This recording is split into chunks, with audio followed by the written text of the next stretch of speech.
Mas aqui outra vez, segunda-feira, recebendo o endocrinologista, Dr. César Hanna, orientando a gente sobre a diabetes, né? A gente ouve falar tanto sobre a tal da diabetes, só que aí, como é que a gente sabe se a gente tem diabetes ou não? Só através do exame? A gente tem que fazer sempre esse exame? Ou é uma doença silenciosa, assim, que pega a gente de surpresa? Então, o diagnóstico é através do exame. E alguns sintomas, como você falou, aquele de beber muita água, isso é quando o açúcar já está bem alto, principalmente acima de 200. Então, para a gente poder fazer o diagnóstico precoce, é a medida da glicemia no sangue. Também hoje essas campanhas que faz com o dedinho, que faz aquele furinho e vê na hora, embora isso, lógico, não possa ser usado como diagnóstico definitivo, já é uma boa pista. Então, isso não é diagnóstico. Assim, se estiver muito alto, provavelmente não está errado, mas quando você tem um dedo suspeito, o ideal é fazer um exame de sangue, uma glicemia, mas o aparelhinho já dá uma boa pista, ou às vezes até poderia, um aparelho que está bem controlado, a fita nova. Então, normalmente nessas campanhas, quando dá alta, a gente fala, olha, provavelmente essa pessoa tem diabetes. Agora, o grande problema é que o diagnóstico, se não for feito com o exame, a doença ela pode ir evoluindo por muito tempo. E quando às vezes é detectada, já existem até complicações do diabetes. Quais são as principais, doutor? Alterações principalmente a nível cardiovascular.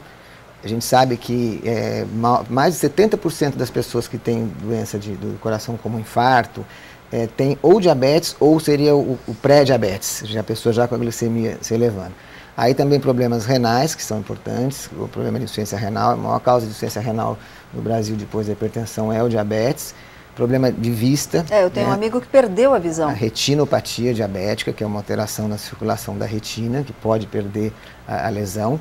E os problemas circulatórios como um todos. Nós falamos no começo sobre problemas de potência, problema circulatório periférico, chegando a algumas pessoas. Então é uma doença que tem que se cuidar muito depois do diagnóstico e está sempre olhando na preventivo para ver se está com o açúcar subindo.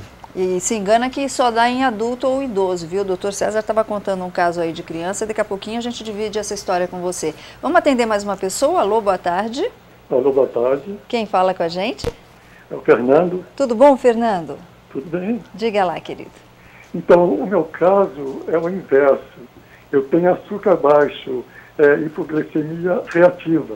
Gostaria que o doutor comentasse sobre isso. Ok, muito obrigada pela sua participação. Hipoglicemia reativa. Isso é quando a pessoa, come doce, ele acaba produzindo mais insulina do que precisa. Normalmente também é uma desregulação do pâncreas, porque ele não está interpretando o quanto precisa liberar de insulina, então o açúcar acaba caindo. Só que a hipoglicemia reativa, ela pode ser um marcador de tendência de diabetes futura. Porque, justamente como eu falei, as células que produzem insulina, elas não estão funcionando direito. Então, tem que tomar cuidado. Inclusive, o tratamento, normalmente não é medicamentoso, mas é comer em espaços pequenos, para não ficar muito tempo em jejum, para a glicose não cair, mas também evitar o açúcar, evitar o carboidrato em excesso, porque é eles que estimulam a insulina, para não liberar muita insulina. Então ele tem que estar sempre monitorando, de olho aí numa possível. Ver se, por exemplo, se é uma pessoa que tem hipoglicemia reativa, está pesada, não sei como é que é o peso dele, mas também tem que emagrecer.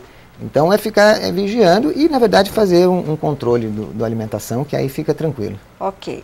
Bom, é tanta dica de saúde, né, que a gente tem para dar, e a gente dá também a dica para aqueles pequenininhos que estão ainda aprendendo os primeiros passos. Hoje a gente vai saber tudo sobre os primeiros passos das crianças, aquelas picotinhas assim, dá uma olhadinha.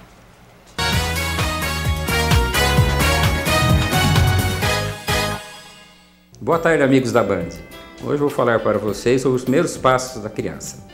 Bom, os primeiros passos começam geralmente entre 11 meses e 1 ano e 4 meses. Não é igual para todos. Geralmente, nos primeiros passos, a criança tem um andar cambaleante, tem como se estivesse equilibrando. É uma fase de desafio para a criança e é uma fase de alegria para os pais e avós, que ficam geralmente filmando, fotografando e mandando as peripécias do novo super-herói. Essa fase é importante para a criança e é importante também para prevenir acidentes, que é uma época que a criança cai e já começa a querer explorar o mundinho em volta. Então é importante, né, no estímulo para a criança, não usar, primeira coisa, andador, que o andador não ajuda em nada, deixa a criança mais sentada. A outra coisa importante, os pés das crianças foram feitos para andar descalços. Então, Se quiser estimular em casa a criança a andar, de preferência que fique descalço.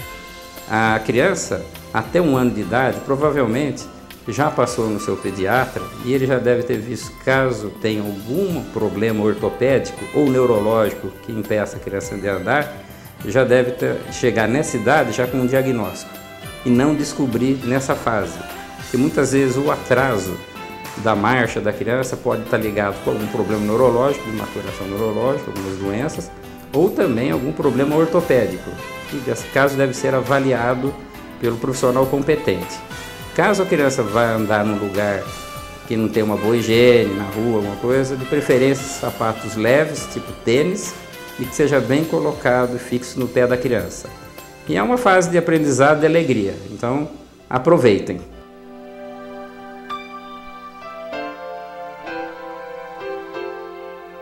Grande abraço ao nosso querido Dr. Paulo Miragaia, sempre dando umas orientações bem legais aí para as nossas crianças.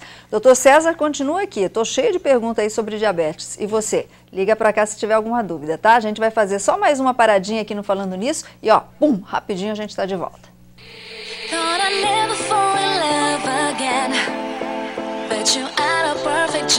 Quero mandar um beijo para minha amiga Yasmin. So don't let the music